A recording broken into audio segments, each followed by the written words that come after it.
রোববার বিকেলে রাজশাহী বিশ্ববিদ্যালয়ের উপাচার্যের বাসভবনে অনুষ্ঠিত হয় জরুরি সিন্ডিকেট সভা।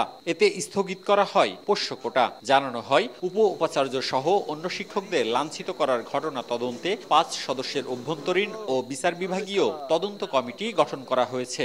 আমরা গতকালকে যে ঘোষণাটি দিয়েছি যে এটা স্থগিত করা হয়েছে, সেই বিষয়টি আমরা সিন্ডিকেটকে রিপোর্ট করেছি এবং সিন্ডিকেট আমাদের এই সিদ্ধান্তের প্রতি সমর্থন জ্ঞাপন করেছে। উপাচার্য যেভাবে শারীরিকভাবে তিনি লাঞ্ছিত হয়েছেন, এটার জন্য সিন্ডিকেট নিন্দা জ্ঞাপন করেছে। এদিকে সিন্ডিকেটের সিদ্ধান্ত প্রত্যাখ্যান করে কমপ্লিট শাটডাউন কর্মসূচি ঘোষণা করেছেন শিক্ষক কর্মকর্তা কর্মচারীদের একাংশ।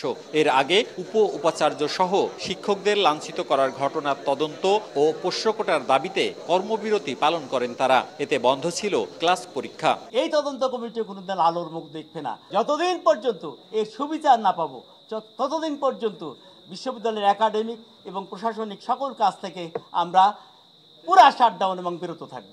আন্দোলনের ডামাডোলে রোববার ক্যাম্পাসে দেখা যায়নি রাকসু নির্বাচনের প্রচারণা। পোষ্য কোঠা যেটা কবর দেওয়া হয়ে গেছিল, ওটা কবর থেকে তুলে নিয়ে আসছিল প্রশাসন। তো ওই কোঠাও কি কবরেই থাকবে, ওটা যেন আর উঠতে না পারে। এটার জন্য যা করা দরকার আমরা স্টুডেন্টরা তাই করবো। পোষ্য কোটার মতো একটা মীমাংসিত ইস্যুকে সামনে টেনেই আনা হয়েছে মূলত নির্বাচনকে বানচাল করার জন্য। বলতে পারছি না আসলে কি হবে। এখন এটা নিয়ে একটা সবার মাঝে একটা ধোঁয়াশা তৈরি হচ্ছে যে আদৌ কি রাকসু নির্বাচনটা হবে নাকি হবে না। এদিকে নির্বাচন কমিশন জানিয়েছে, যথাসময়েই রাকসু নির্বাচন আয়োজনের লক্ষ্যে প্রস্তুতি চলছে। 25 তারিখের নির্ধারিত তারিখ ঠিক করা আছে, সেটাকে নিয়েই আমরা অগ্রসর হচ্ছি।